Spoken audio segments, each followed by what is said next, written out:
নমস্কার বন্ধুরা, gardening with কৃষিকতা Shantanu YouTube চ্যানেলে আপনাদের স্বাগত জানাই। হ্যাঁ বন্ধুরা, আজকে টবে বাড়িতে কীভাবে কলমি শাক চাষ করবেন বছরকে বছর, একবার লাগালে বছরকে বছর চলে যাবে এই কলমি শাক।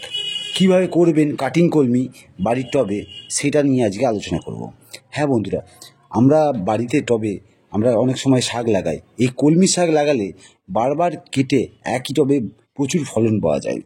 প্রথমেই আমরা বাজার থেকে 10 টাকার বীজ কিনে নিয়ে এসেছি, 10 গ্রাম মতন।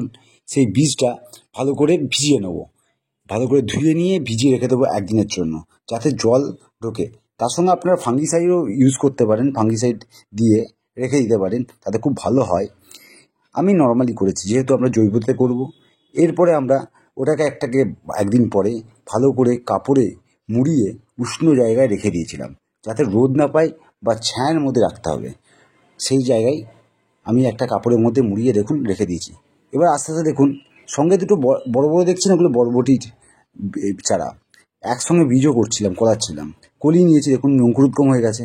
এবার মাটিটাকে ভালো করে নর্মাল মাটির সঙ্গে আপনার 1:1 অনুপাতে গোবর সার মেশাতে হবে।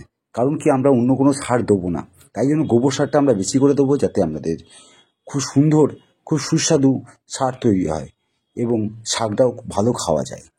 আমরা তার জন্য গোবর সার ভালো করে 1:1 অনুপাতে মিশিয়ে নিয়েছি এবং একটা লাইনের মতন করে নেবো, যাতে পরপর বীজগুলো আমরা ফেলতে যেতে পারি। এবং লাইন করে তারপরে সেটাকে দেখুন অঙ্কুরোদ্গম বীজগুলো আমরা হাতে নিয়ে নিয়েছি, সেগুলো আস্তে আস্তে ছিটিয়ে দেবো। হ্যাঁ বন্ধুরা, আরেকটা কথা বলে দিই এর মাঝখানে, আপনারা কিন্তু এই বীজ মার্কেটে যে কোনো বীজের দোকান থেকে লুজ আপনারা কলমি শাকের বীজ বললে পেয়ে যাবেন, আপনারা মার্কেট থেকে কিনতে পারেন। আমি মার্কেট থেকেই কিনে নিয়ে এসেছি, মার্কেটে 10 টাকার মূল্যে এই যে বীজটা আমরা পাওয়া গেছে। এইভাবে আমরা কিন্তু পরপর বুনে দিলাম। এরপর দেখুন 22-23 দিনের মাথায় ফুললি গাছটি ভরে গেছে। এবার আমরা কাটিং করে সমানভাবে কেটে নেব। এরপরে আবার পরপর বেরোতে থাকবে কলমি শাক। সপ্তাহখানিক অন্তর অন্তর খুব বেশি পরিমাণে কলমি শাক পাবেন। ধন্যবাদ বন্ধুরা ভিডিওটা ফুল দেখার জন্য।